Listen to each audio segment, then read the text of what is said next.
आदेश आदेश सतनमो आदेश। मित्रों, काल भैरव जयंती के दिन अगर आप जीवन में पूर्ण रूप से सफलता प्राप्त करना चाहते हैं तो काल भैरव जयंती आपके लिए बहुत बड़ा दिन है। आपकी हर साधना, हर इच्छा फलीभूत होगी।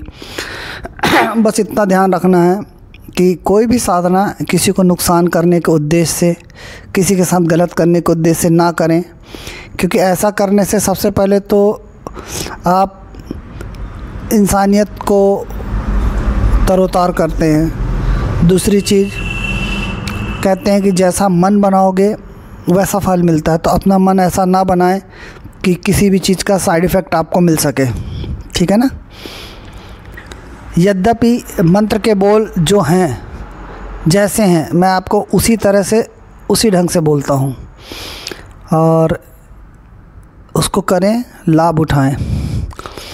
जो अरंड यानी अंडी का पौधा होता है, अरंड कहते हैं, अंडी का पौधा कहते हैं, उसको न्योता देना है अष्टमी के एक दिन पहले।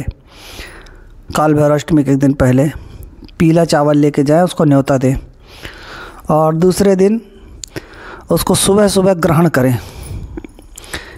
आपको जब ग्रहण करना है मित्रों, तो उसकी जड़ को ग्रहण करना है थोड़ा सा, और कोशिश करें कि आप उत्तर दिशा की ओर मुँह करके ग्रहण करें या पूर्व दिशा की ओर, चलेगा।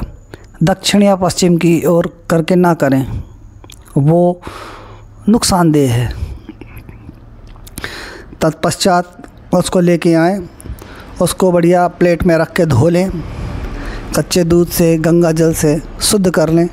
उसमें एक मौली धागा बांधें, उसमें हनुमान जी वाला सिंदूर चढ़ाएं और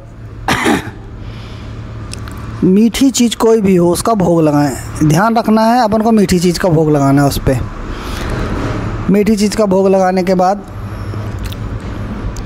उसको सामने रखें और रुद्राक्ष की माला लें। पूर्व दिशा की ओर मुँह करके बैठें, रुद्राक्ष की माला लें। हो सके तो लाल वस्त्र धारण करें, गहरे लाल रंग के, है ना। रुद्राक्ष की माला लें और इस मंत्र का जाप करें।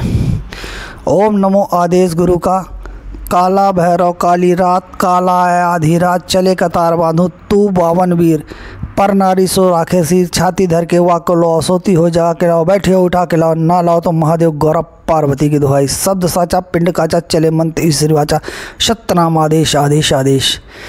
ये आदेश आदेश के बाद अपने जो आपके गुरु महाराज जी हों उनकी दुहाई लगा सकते हैं या अपने दादा गुरु की दुहाई लगा सकते हैं। ये दोनों मंत्र पूरी तरह से प्राण प्रतिष्ठित है। जैसे मंत्र हैं वैसे बताया हूँ, जैसी विधि है वैसे बताया हूँ। अब ये ऐसा करने से, इस मंत्र को जाप करने से और हवन करने से, हवन ज़रूर करें, हवन करने से यह मंत्र पूर्ण रूप से सिद्ध हो जाएगा और आप जो अरंड की जड़ लेके आए हैं वो भी सिद्ध हो जाएगी। अरंड की जड़ को लाल रंग के धागे में लपेट के या लाल रंग के कपड़े में लपेट के कहीं रख दें और उसको छाया में सुखा लें।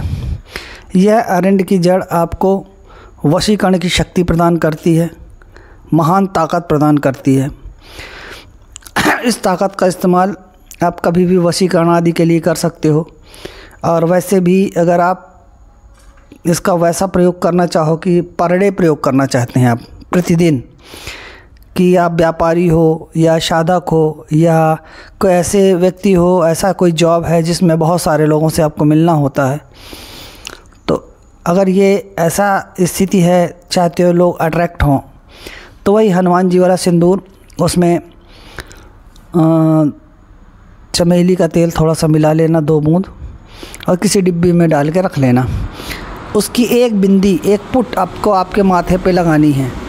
ध्यान देंगे, आपको अनामिका उंगली से ही लगानी है। अनामिका उंगली यानी सबसे छोटी वाली उंगली से बीच की, सबसे छोटी वाली उंगली के बाद की उंगली, ये अनामिका उंगली है, इसी से लगाना है। और जिस समय लगाना है उस समय इस मंत्र को स्मरण करते हुए लगाना है। ये व्यक्ति विशेष के लिए चंदन में काम नहीं करेगी, और व्यक्ति विशेष के लिए करना है तो आपको बता ही चुका हूँ कि जो अरंड की जड़ है जिसको आपने सिद्ध किया है वो काम करेगी। उसके अलावा इसके द्वारा आप बहुत सारे मैंने बात सुनी है, बहुत सारे केस सुने हैं जिसमें बोलते हैं कि गुरुजी हमारी वाइफ है वो घर छोड़ के चली गई है, नहीं आ रही है, हमारा कोर्ट केस चल रहा है, हमको मतलब ना हम उनसे बात कर सकते हैं ना उनके घर जा सकते हैं, और अगर हमारी ज़िंदगी बनती है तो बना दीजिए। क्योंकि मित्रों, स्त्री अगर चली जाए या स्त्री अगर डिस्टर्ब हो जाए तो पूरा परिवार डिस्टर्ब हो जाता है, ये बात सत्य है। अगर ऐसा कुछ है तो उसके लिए आप 11 दिन का संकल्प ले सकते हैं कि 11 दिन तक मैं इस मंत्र का जाप करूंगा। उसके लिए अखंड ज्योत जलानी होगी, नारियल रखना होगा लाल कपड़े में लपेट के, और प्रतिदिन भैरव जी का भोग लगेगा। इसमें ध्यान रखें, इमरती का ही भोग लगेगा। इमरती यानी कि एक ऐसी मिठाई, एक ऐसी जलेबी जो उड़द के दाल से बनाई जाती है, ठीक है ना, उसका ही भोग लगेगा। और उसको सवेरे सवेरे आपको नदी में डाल दें या काले कुत्ते को खिला दें। जब आप 11 दिन का संकल्प लेंगे तो प्रतिदिन आपको जो दीपक जलाए हैं उसके सामने प्रतिदिन आपको 4 सिगरेट जला के रखना है। ध्यान रखना, 4 सिगरेट। ये सिगरेट का कोई ब्रांड नहीं है, कोई भी हो सकती है, क्योंकि यह प्रयोग जब चलेगा भैरव जी का तो इसके साथ बहुत सारी चीज़ें चलेंगी अट्रैक्ट होके। तो ऐसा भी आप कर सकते हैं। ये दोनों प्रयोग वशीकरण के हैं, आप करिए, लाभ उठाइए, पूर्ण रूप से सफल बनिए। एक बात और कहना चाहूँगा, कुछ करने से पहले ही अवश्य सोचिए, क्योंकि सोचने में आपका अधिकार है। कर लेने के बाद वो अधिकार समाप्त हो जाता है मित्रों। और किसी भी कर्म का फल ईश्वर ही देता है, ठीक है ना। तो हम ऐसा कुछ ना करें कि जो अमानवीय हो या समाज के खिलाफ हो, क्योंकि अगर हम धर्म का साथ देंगे, हम धर्म की रक्षा करेंगे तो धर्म हमारी रक्षा करेगा। धर्मो रक्षते रक्षता है, इस बात को ध्यान रखें। आदेश आदेश सतनमो आदेश, गुरु पीरों को आदेश।